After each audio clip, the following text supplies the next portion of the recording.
Vamos falar de uma outra movimentação também, porque depois do Supremo Tribunal Federal retirar o sigilo da gravação da reunião entre o ex-presidente Bolsonaro e o ex-diretor da Agência Brasileira de Inteligência, Alexandre Ramagem, a Polícia Federal deve reanalisar a lista de monitorados pela ABIN. Bruno Pinheiro está ao vivo, vai trazer as informações para a gente agora. Ô, Bruno, e o ex-presidente, tanto ele quanto Ramagem estão proibidos de falar. Como é que vai ser a sequência, hein, depois dessa retirada de sigilo? Bem-vindo, meu amigo. Evandro, ótima tarde a você, a quem nos acompanha. Essa reta final chegou uma nova decisão do ministro Alexandre de Moraes e que nem mesmo o advogado de Ramagem e nem mesmo o núcleo duro da campanha e os aliados do ex-presidente conseguiram entender ainda. Conversei agora há pouco com alguns nomes que estão no Rio de Janeiro tentando entender a decisão do ministro Alexandre de Moraes. Se está restrito a conversa entre Ramagem e o ex-presidente Jair Bolsonaro. Eles alegam que ainda não ficou muito claro. Eles não conseguiram entender se esta restrição está valendo ou não. Existe uma série de agendas do ex-presidente lá no Rio de Janeiro. Ramagem esteve, inclusive, com o ex-presidente. Existem algumas imagens que serão divulgadas, alguns convites de Ramagem e do ex-presidente juntos, na mesma imagem. Fizeram esse material de campanha já, esses vídeos antecipados, na verdade, que serão divulgados nas redes sociais. No início da semana, nós havíamos antecipado uma informação que os filhos de Bolsonaro vão entrar de cabeça na campanha de Ramagem, justamente para tentar alavancar eleitores e aumentar essa intenção de votos na cidade do Rio de Janeiro. Amanhã é esperada a oitiva de Ramagem no Rio de Janeiro, um novo depoimento para a Polícia Federal. Os investigadores acham que é importante fazer um outro refil, analisar novamente a lista de quem foi espionado de forma clandestina. Qual é o objetivo, Evandro? É olhar, tentar entender o que levou, qual foi a motivação de levar a usar uma estrutura de espionagem para tentar investigar de forma ilegal esses adversários do ex-governo, que era justamente do ex-presidente Jair Bolsonaro. Então, isso vai acontecer nos próximos dias. É uma lista extensa com diversos nomes de autoridades, ministros do STF e nomes aqui do Congresso Nacional. Até o personal de Jair Renan também foi espionado, de acordo com a investigação. Bom, vamos ver qual será o novo entendimento da Polícia Federal, mas neste momento a família de Bolsonaro e Ramagem ainda não tem a certeza, o entendimento se Jair Bolsonaro pode ou não conversar com Alexandre Ramagem. Evandro. Muito obrigado pelas informações, Bruno Pinheiro. Alan Gani, quero saber de você como você avalia o prosseguimento desse processo agora com essa retirada de sigilo. Isso pode trazer um molho mais preocupante para Bolsonaro e seu entorno no caso da ABIN paralela?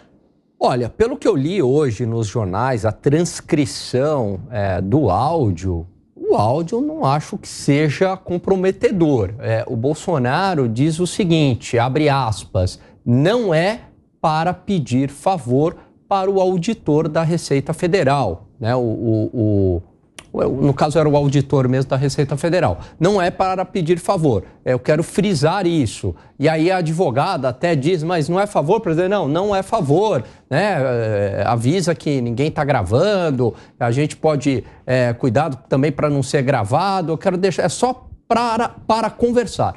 Então, diante do que foi trazido até agora, Evandro, não vejo uma complicação maior em cima de Jair Bolsonaro. Agora, se aparecerem novas evidências, novas provas, algum tipo de ordem para espionar um ministro de Estado, tirar alguma vantagem, alguma materialidade, algo mais concreto, aí pode trazer complicações para o ex-presidente. Por enquanto, baseado na transcrição do áudio, ainda não.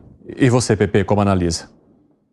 Eu analiso da seguinte forma, Cine, quando você pega, por exemplo, a transcrição que o Alexandre de Moraes levantou o sigilo, não dá para você não ficar surpreso quando você vê que o Bolsonaro se juntou com o ministro do GSI, o general Augusto Heleno, junto com o diretor da ABIN, para discutir questões envolvendo assuntos privados do seu filho, Flávio Bolsonaro. Então, isso por si só mostra o tal patrimonialismo no Brasil. A esfera pública e a esfera privada se unindo, né, para discutir assuntos privados. Máquina pública foi movimentada para discutir assuntos privados. Ele, inclusive, vamos falar isso com o auditor da Receita Federal. Mas o que me causa mais surpresa ainda, isso eu sempre falei, inclusive gravei um vídeo agora sobre esse assunto, é que é um absurdo você liberar sigilo, né, de áudio onde estão presentes 2 advogadas. Né? A advocacia e os advogados, eles têm prerrogativa legal e são protegidos pela conversa com os seus clientes. Então, o Alexandre de Moraes errou ao liberar o sigilo. E como eu sou um garantista, né, eu sempre vou defender o Estado democrático de direito. Aí tem outro ponto também que eu acho, Cine, só para terminar.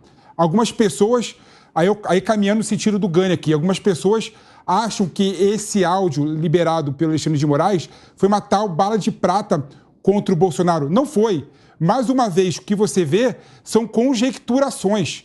E o direito não pune conjecturação.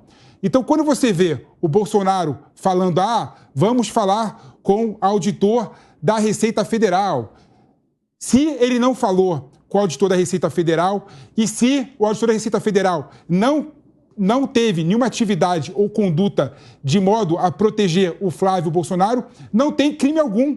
É conjecturação. É conjecturação. Então eu acho mais grave, sinceramente, ter levantado o sigilo quando tem 2 advogadas que são respeitadas e têm a prerrogativa de ter o seu áudio protegido porque estava trabalhando, sendo liberado pelo Alexandre de Moraes. Está errado.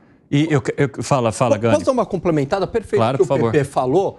E mesmo que ele estivesse ali planejando um crime, vamos falar com o auditor da Receita Federal para um suborno, que não foi isso. Se ele estivesse planejando, PP, você me corrija porque você é formado em direito, o planejamento de um crime não é um crime também. Correto, não, isso mesmo. E eu trago até mais um molho aqui, porque o presidente da Câmara, Arthur Lira, declarou que a investigação que mira, né, o deputado Alexandre Ramagem ali é grave, só que sinalizou que ele não vai sofrer punição ali na Câmara dos Deputados. De acordo com Lira, como as ações investigadas aconteceram antes de ele assumir o cargo de deputado federal, a Câmara não seria o local correto para julgar esse processo. Então, ficaria apenas para a Justiça. O que você acha dessa manifestação, Zé, a partir do que você conhece também desses trâmites na Comissão de Ética? É porque existe uma jurisprudência que eu considero errada demais, né? Mas existe essa jurisprudência, essa decisão da Câmara que pode ser revista. A jurisprudência é o seguinte: o que aconteceu antes está perdoado pela Câmara. O julgamento na Câmara é um julgamento político, não é um julgamento jurídico. Mas entendo que atinge a honradez de um parlamentar e isso tem que ser investigado pela Câmara dos Deputados. Mas a ordem é esta. Qual é a lógica desse debate? É a seguinte: se aconteceu antes da eleição, o eleitor sabia daquilo e mesmo assim elegeu o parlamentar. O mandato parlamentar não é um direito individual, não é algo que o parlamentar coloque debaixo do braço e leva para casa. É vamos dizer, uma procuração popular para exercer uma função. E isso independe da lei penal, que é outro tipo de julgamento. Ali na Câmara dos Deputados se faz um julgamento político. Não é preciso ter provas nem nada. Basta entender os deputados de que houve uma quebra do decoro parlamentar. Neste caso aí, é um processo que não atinge, por exemplo, tanto quanto o Brazão, nessa história aí de mandar matar a vereadora Marielle, que é um crime grave contra o próprio Estado, que está atrasado, está atrasando, há 4 meses preso, é um parlamentar no exercício da função preso. Isso é muito mais grave. Mas a lógica da Câmara é essa. O que aconteceu antes não deve ser levado em consideração para o Conselho de Ética, e sim para a Justiça. Qual que é o teu ponto de vista, Segré? Primeiro, eu tinha ouvido hoje de manhã o Felipe no Morning e me pareceu muito apropriado. Foi a fala que acabou de compartilhar conosco. A pergunta é o que está fazendo a OAB, né, para reclamar desses direitos que os advogados têm claramente, que não foi cumprido esse direito, não foi preservado esse direito pelo ministro do STF e ninguém se pronuncia.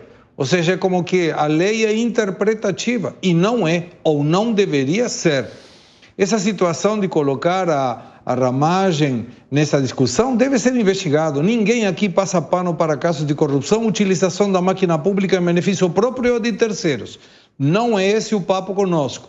Mas deve ser investigado até para cobrir eventuais processos que poderá ter o investigado e que quanto antes, se inocente for, ele vai querer resolver, para que todo essa nevoeira de dizer será que é culpado, será que inocente, rapidamente possa ser diluído. E se for culpado, pagar as consequências pelos seus atos. Mas não entendi por que essa liberação, porque contraria a determinação e a prerrogativa do advogado, não ajuda em nada. Ou seja, se a tentativa do ministro foi, eu vou expor o presidente Bolsonaro, não expôs absolutamente nada. Então não entendi para que essa situação deixar. E por último, continua sendo sempre a dúvida de por que é no STF, lembrando que a última instância da justiça, depois dele, não tem mais nada.